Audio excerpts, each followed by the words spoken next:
Welcome back. This is part 2 of my treatment of the Roanoke Voyages. The 1585 voyage to establish a military colony left in the spring of 85, about 7 months after Manuel Wanchese arrived in England. It was a pretty massive operation compared to the small 1584 exploratory voyage. Most of the 600 or so people were on these two ships, the Tiger and the Roebuck. And there's a few things worth recognizing. First, the ships of a group like this have no mechanism of constant communication. They have to agree in advance that they will meet at certain points. Second, funding coming from different sources means there are differing goals and allegiances. Third, the easiest money out on the water is raiding Spanish ships, so it's not easy to keep a uniform focus. The problems start early with a storm off Portugal, where they lose one of the pinnaces, and only 2 of the ships successfully meet up in the southwest part of Puerto Rico. By the time they get to the Outer Banks, the situation is like this. The Roebuck, the second largest ship, that together with the Tiger has most of the supplies and settlers, is waiting here at Hatteras with the Dorothy. Captain Raymond with the Red Lion dumped 32 people off here at Croatoan and went off to Newfoundland, not the first time he's abandoned his orders. The biggest ship, the Tiger, is the last to arrive, and it runs aground trying to enter a harbor here at Wakakan, which is a major disaster. They've been planning to leave off probably more than 300 people, and the Tiger here had supplies and food for a long time for those people. Now the salt water has done a job on that stuff. Grenville, the captain of the Tiger, is busy repairing his ship, but the first thing he does other than that is on July 3rd he sends word to Wingina at Roanoke of their arrival. This is likely fateful because one of the natives, Wanchese, who spent months in England, evidently defects from the English, and that defection might have happened right here. A lot happens over the next few weeks before they weigh anchor on the 21st of July and slowly head toward Hatteras. They evidently gather up the stragglers from Croatoan, and Grenville sends a group of 60 people and 3 small boats and food for 8 days to explore the Pamlico Sound and Pamlico River.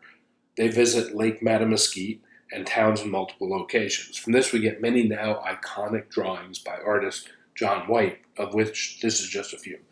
Ominously, there were drawings from this town and drawings from this town, but no drawings from this town. On the return, one of the boats goes back to this town, Aquascogak, and demands the return of a silver cup. This exchange leads to the residents fleeing and the English burning down the corn and the houses. By the end of July, the ships were all up at Hatteras.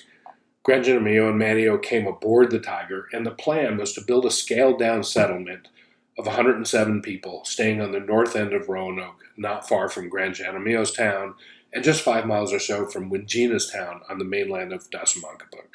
The ships going back to England were all gone by the beginning of September, but not before visiting several towns above the Albemarle Sound here. As fall turned into winter, the burden of feeding this group of 107 people, basically a half a town's worth of people, fell increasingly on the local native population. Further, people were getting sick and dying in high numbers at the towns that had been visited by the English. Wingina was growing increasingly less tolerant of the arrangement. By spring, Granjanomio was dead from disease. A bit later, another ally to the English, the father of Granjanomio and Wingina, also died from disease. When the leader of the military colony, Lane, traveled with a good chunk of his men up the Chowan River to the area of the Algonquian leader Manitonan, Wingina played both sides, telling the English that Manitonan and others were out to get them, and separately telling Manitonan that the English had bad plans. So when Lane got to Choanook, he preemptively captured Manitonan, who was a leader who seemed to be paralyzed in his legs. They learned quite a lot from their captured leader over a couple of days, and then chose to release him and take his son Skyko instead, who they held prisoner perhaps for the whole rest of the time they were in the New World. The group heads up the Roanoke River, where they're hoping along the way to trade things for food, but they find no food and instead are having arrows shot at them. They nearly starved and resort to eating their 2 dogs. On the return, they raid the food stores and the fishing weirs at the towns on the upper Albemarle, where the people have either been chased away or fled. Things deteriorate further through the rest of the spring back at Roanoke, with the expected supply mission not showing up, and food assistance being diminished, cut off, and even sabotaged.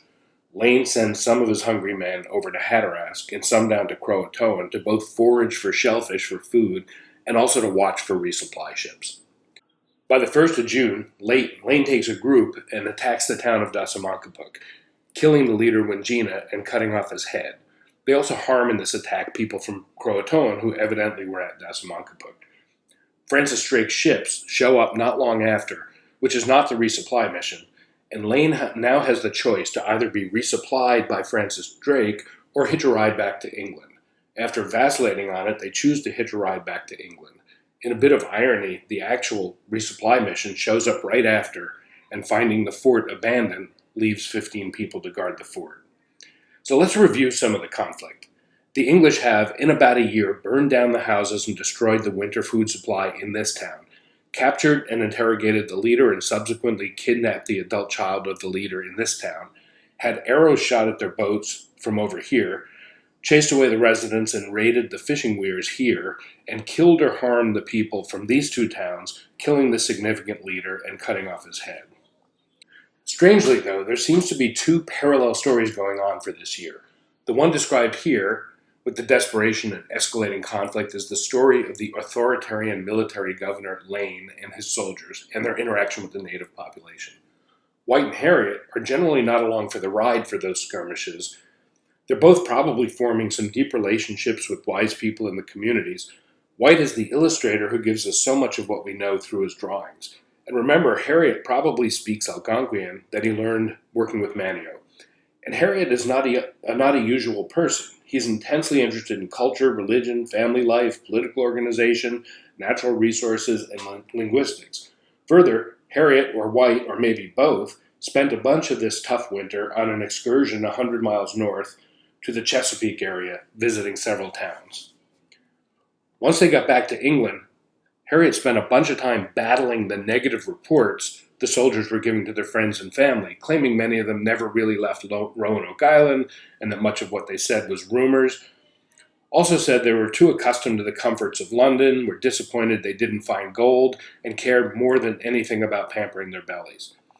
So here we are. Military colony is done. Towns have been ravaged by disease. Relationships have been destroyed in basically every direction. And 15 unwitting people are being dropped off in what must have been a hornet's nest.